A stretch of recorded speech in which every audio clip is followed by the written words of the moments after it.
Unë faktikisht kisha dëshirë të falenderoj aty për një sër gjërash të mëdha, por nuk di se për çfarë të falenderoj më parë. Por me që Marieta e preku pak problemin e përmbytjeve dhe unë jam pak a shumë në të njëjtën sektor ose në të njëjtën fushë, siç merret familja e Marietës, në njëjtën gjë merret dhe familja ime, po jo në fushën e Torovicës, po në fushën e Lushnjës. Spari unë ty duhet falenderoj që në vitin 1992 ti i dhe mundësin familjes time si shumë familje tjera që të ndërtonin jetën e tyre në kryeqytetin shqiptar, sepse ato vinin nga një kalvari gjatë vuajtjesh, burgjesh dhe internimesh.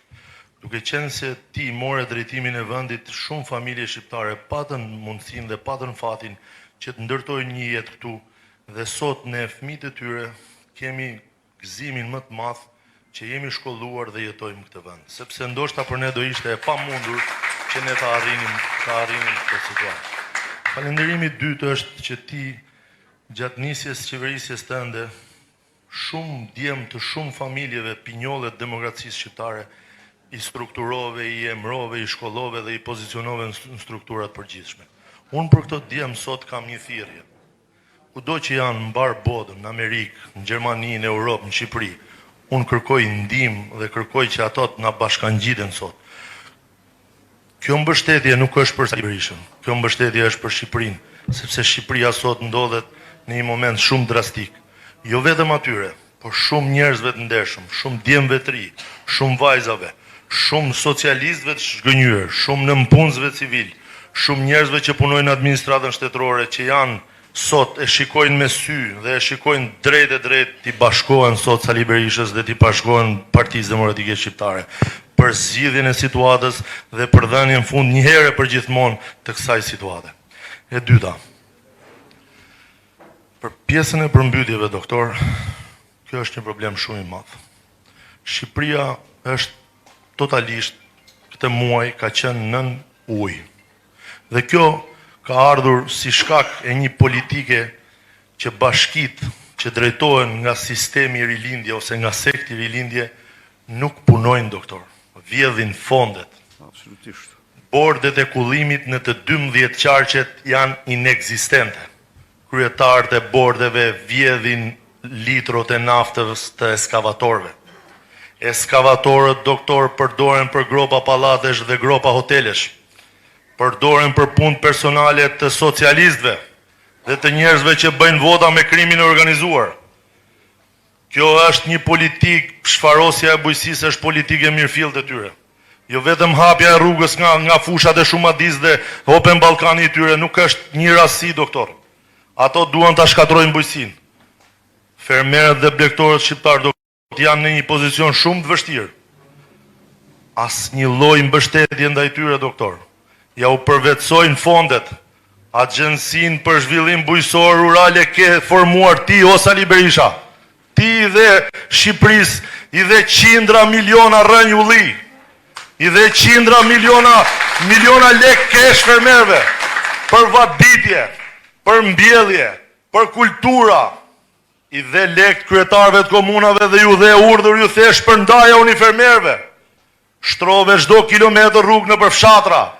Hape rrugën Levan Tepelen, hape rrugën Milot Kukës.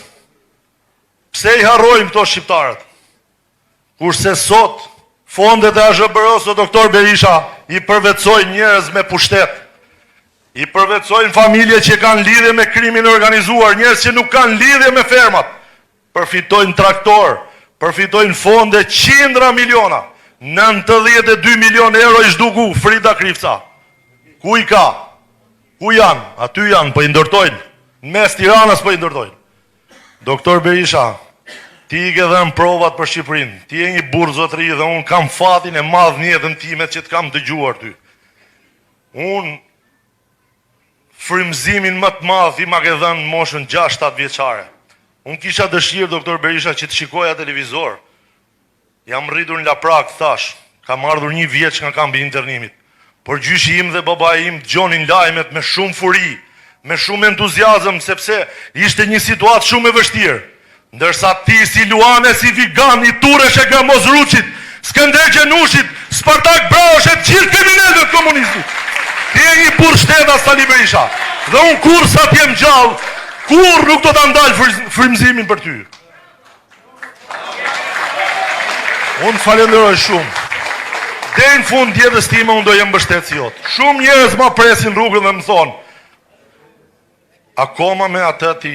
Po, po, akoma me këtë, sepse ky është një njeri që është i vetmi njeri që mund t'i dali përballë kësaj klike, këtyre kriminalëve që po i pinë gjakun shqiptarëve.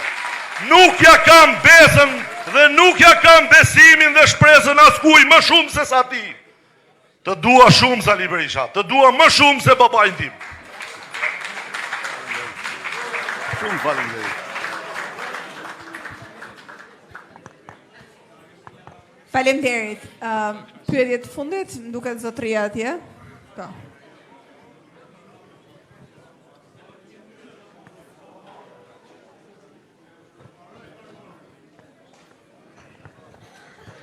Atëherë smi mbrëma gjithëve. Ju përshëndes, përshëndetje doktor Berisha. Kam 3 pika për mendimin tim deri tani. Domethënë kam rindërtimin, sepse unë nuk jam banor i këtushëm, jam i Marika i Vorë. Jam akoma me qëra që papaguj ka 4 vjet, 5 vjet do të kisha bo 2-3 shtëpia. Me qëran që papaguj, ndërkohë që as bonusin nuk ma japin dot. E dyta, Partia Demokratike ka një rrjedhje, doktor Berisha, ka një rrjedhje në vetë dhe a ka mundësi në statutin e Partisë Demokratike, nëse me votat e tona votohet një deputet, a ka mundësi që në statut ky deputet mos shkojë në një parti tjetër, ose jep dore që ku digjon le zëvendësohet me deputetin e radhës. Dhe e fundit, ajo që shkruhet foltore aty të bëhet revoltore. Ka që kisha. Faleminderit shumë. Të përshëndes doktor Jej Papam. Ju siguroj që ne rinërtimi vuan për shkak të vjedhjeve, të fondeve, të përdorimit, të keq shfrytëzimit, ju e morët vesh kush i fitonte tendrat në Tiranë. Drejtorat si bandë, fitonin tendrat dhe punët ja u ngarkonin tjerë për vetëm në rinë parat. Drejtorat, Erion Veliz dhe Erion Veliaj, parat tuaja, parat për infrastrukturën tuaj, parat për furnizim për ujnë, për infrastrukturën, i kështronin hotele dhe vila për vetë të tyre, në punësime, e pa imaginueshme numri punëtorëve që kanë, dhe që i pjesë të tyre mirë janë në emigracion dhe së janë farë në Shqipëri. Kështu që kjo merë fund dhe fondet do të kthehen në destinacionin e tyre. Nuk është se ka një moment këtu, krahasoni pak, edhe përdorni. Ne kemi disponuar në 8 vite 30 miliard euro. Kemi dyfishuar rrogat dhe pensionet. Kemi ndërtuar 11.000 kilometra rrugë. Kemi ndërtuar 1.300 shkolla dhe kopshte. Kanë disponuar në 12 vite 67 miliard euro se i kanë dyfishuar taksat. Çfarë kanë ndërtuar? Ku janë? Ku janë? Janë vjedh.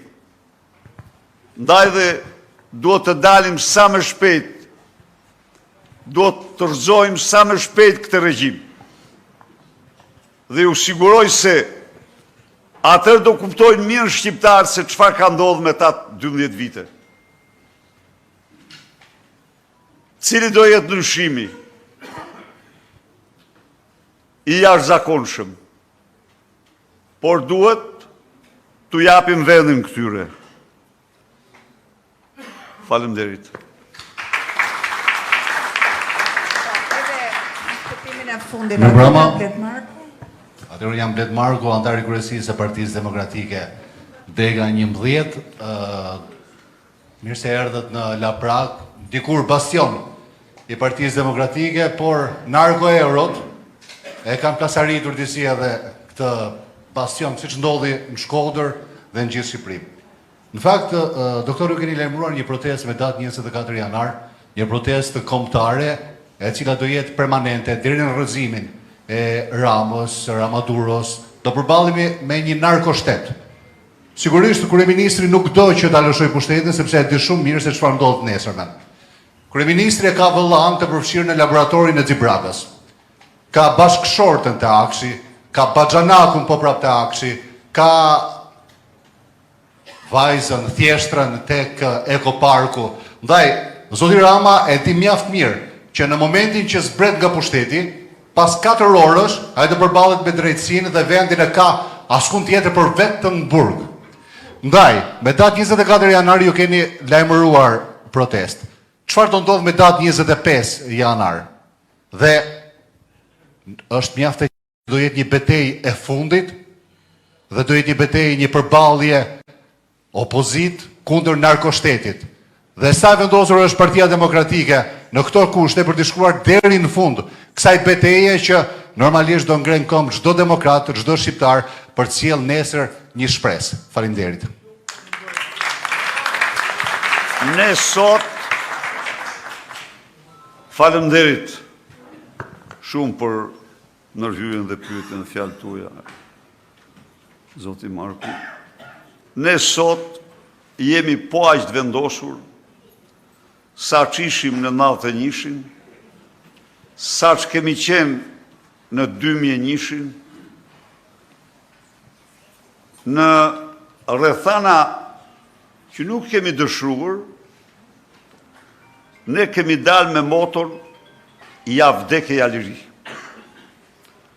Me këte nuk kemi patur normen rrëmbimin e armëve, por vendosmërinë tonë gjerë në fund. Dhe ne kësaj here, vendosmërinë e kemi absolute.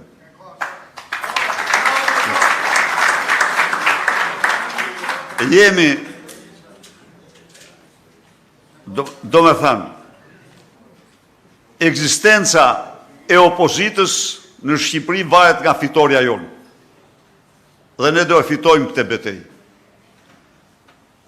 Edi Rama nuk ka legjitimitet as një orë të qëndrojë në pushtet. Të dashur miq, se ju jeni njerëz politik. Një qeveri legjitime nuk rëzohet, e don apo se don nuk rëzon, po t'jesh demokrat. Një qeveri që del nga zgjedhjet e lira nuk rëzon, derisa të vinë zgjedhjet tjera. Por një qeveri që del nga farës elektorale, një qeveri që vjedh qytetarët nga mëngjes gjerëndark, ajo rëzohet 1 minutë më parë dhe nuk pranohet kurrë. Kjo është e vërteta. Ja u them unë ju këtu. Në betejën tonë kundër ti, do kemi bekimin e mbar njerëzve të lirë në Europë dhe në botë.